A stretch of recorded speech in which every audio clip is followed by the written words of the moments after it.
Delhi police के SI Shambhu Dayal नहीं रहे और बताया जा रहा है कि जिहादी मोहम्मद अनीस ने उनकी हत्या की है। जिहादी मोहम्मद अनीस ने उनकी हत्या की है।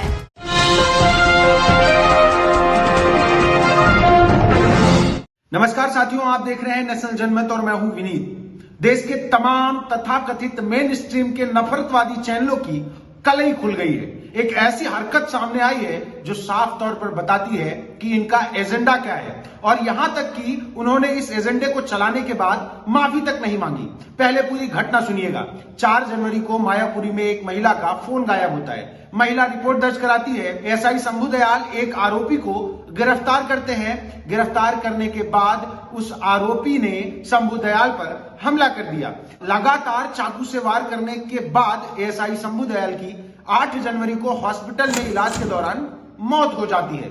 इसके बाद शुरू होता है असली खेल। उस अपराधी का नाम, जिसका नाम था अनीस राज, उसका नाम मोहम्मद अनीस बताकर वायरल कर दिया जाता है और तमाम टीवी चैनल, जो बड़े बड़े टीवी चैनल हैं, वो दिखाते हैं कि एक जिहादी ने एक एएसआई की हत्या कर दी।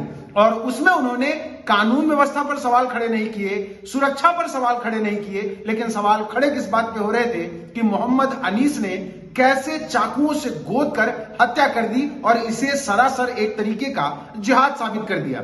लेकिन मामला इतना ही होता तो ठीक था। पुलिस ने एफआईआर दर्ज की। एफआईआर की जब कॉपी सामने आई तो पता चला कि मोहम्मद अनीस दरअसल मोहम्मद अनीस था ही नहीं। था कौन? अनीस राज।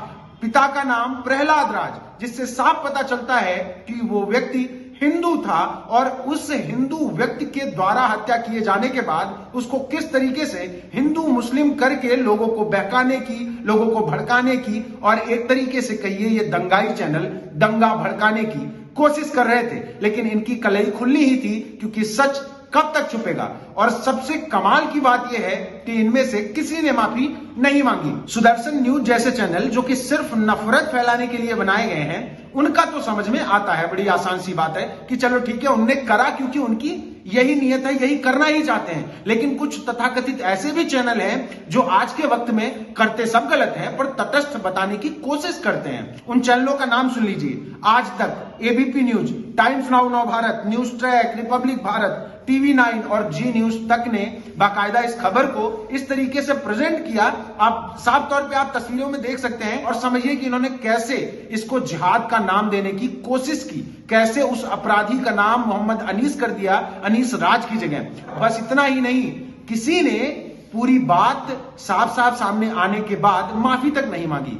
जितनी देर तक इन्होंने नफरत फैलाने के लिए मोहम्मद अनीस कहा था, उसका 1% हिस्से का भी समय इन्होंने इस मामले के खंडन पर नहीं दिया, माफी मांगने पर नहीं दिया, सच बताने पर नहीं दिया। सुदर्शन न्यूज जैसे चैनल जो कि यही करना चाहते हैं, उनका तो समझ में आता है। वो हल्दीराम के पैकेट पर लिखे उर्दू के आधार पे हल्दीराम के स्टोर में घुसकर हिंदू मुस्लिम करते हैं। और बात इतनी सी ही नहीं है। देश की एक सबसे जिम्मेदार संस्था जिस पर सबको भरोसा है, सुप्रीम कोर्ट की भी बात कर लेते हैं। तमाम मामले ऐसे देखे गए जिसमें सुप्रीम कोर्ट ने स्वतः संज्ञान लेते हुए वेब पोर्टलों पर, डिजिटल मीडिया पर चलने वाले कंटेंट पर सवाल खड़ा किया। सुप्रीम कोर्ट ने यह तक कह दिया, ये वेब पोर्टल, ये डिजिटल प्लेटफॉर्म्स देश का नाम खराब करते हैं और सांप्रदायिक खबरें चलाते हैं। लेकिन यही सुप्रीम कोर्ट जो ऐसे मामलों में स्वतः संज्ञान लेता है, वो इन चैनलों की बात पर चुप्पी साध लेता है। इस पे कोई स्वतः संज्ञान नहीं लिया जाएगा, न इस पे पूछा जाएगा। मैं दावे के साथ कह सकता हूं कि सुप्रीम कोर्ट इस मामले में कोई कार्रवाई नहीं करने वाला है, न ही कोई संज्ञान लेने वाला है कि किस तरीके से 4 दिन तक लगातार नफरत फैलाई गई टीवी चैनलों पर और किसी को कोई फर्क नहीं पड़ता, माफी तक नहीं मांगी जाती।